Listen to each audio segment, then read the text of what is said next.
Hello મિત્રો, આજે આપણે પેરીકાર્ડિયાટિસ વિશે વાત કરવાના છે કે પેરીકાર્ડિયાટિસ શું હોય છે, એની ડેફિનેશન શું હોય છે, એના કોઝિસ, સાઇન એન્ડ સિમ્ટમ, એના નર્સિંગ ડાયગ્નોસિસ આપણે શું કરશું, મેડિકલ મેનેજમેન્ટ શું કરશું, નર્સિંગ કેર શું આપશું. તો ચાલો આપણે પેરીકાર્ડિયાટિસ વિશે વાત કરીએ. તો પેરીકાર્ડિયાટિસ મતલબ આઇટિસ શબ્દનો આઇટિસ એટલે ઇન્ફેક્શન ઇન્ફ્લામેશન ઓફ ધ કોઈ પણ ડિઝીઝમાં છે ને પાછળ આઇટિસ આવે એટલે ઇન્ફેક્શન ઇન્ફ્લામેશન લાગે. તો ચાલો જોઈએ. પહેલું definition: acute or chronic infection inflammation of the pericardiac layer of the heart now as the pericardiac. Pericardiac layer આવેલું છે હાર્ટમાં, એમાં ઇન્ફેક્શન ઇન્ફ્લામેશન લાગીને પેરીકાર્ડિયાટિસ કહેવામાં આવે છે.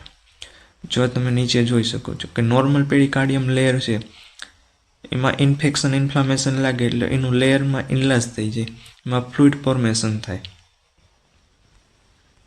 પછીના કોઝિસ. તો કોઝિસમાં હું જોઈએ તો ઇન્જુરી, ટ્રોમા છે, પછી રેડિયેશન છે, રેડિયેશન વધારે સમય લાગ્યા હોય એના કારણે, હાર્ટ એટેક છે, cancer, systematic lupus erythematosus auto immune disease છે, રૂમેટિક આર્થરાઇટિસ, બેક્ટેરિયલ ઇન્ફેક્શન, લાંબા સમયે મેડિકેશન લેતા હોય, HIV હોય, એના કારણે પણ પેરીકાર્ડિયાટિસ થઈ શકે છે.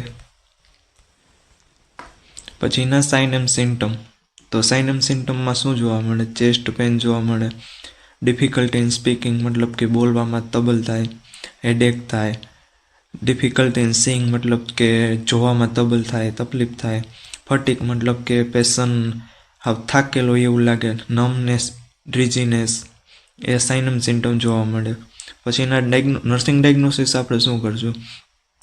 તો પહેલાં હિસ્ટ્રી કલેક્શન કરીશું, પેશન્ટની આપણી હિસ્ટ્રી લઈશું, પછી બ્લડ કલેક્શન, પેશન્ટનું બ્લડ ટેસ્ટ કરીશું, ECG છે, એક્સરે છે, MRI છે, એના દ્વારા આપણે નક્કી કરી શકાય છે કે પેશન્ટને પેરીકાર્ડિયાટિસ છે. પછીનું મેડિકલ કેર હું આપશું? એન્ટીબાયોટિક છે, કોઈ પણ ઇન્ફેક્શન લાગ્યું એટલે એન્ટીબાયોટિક આપશું.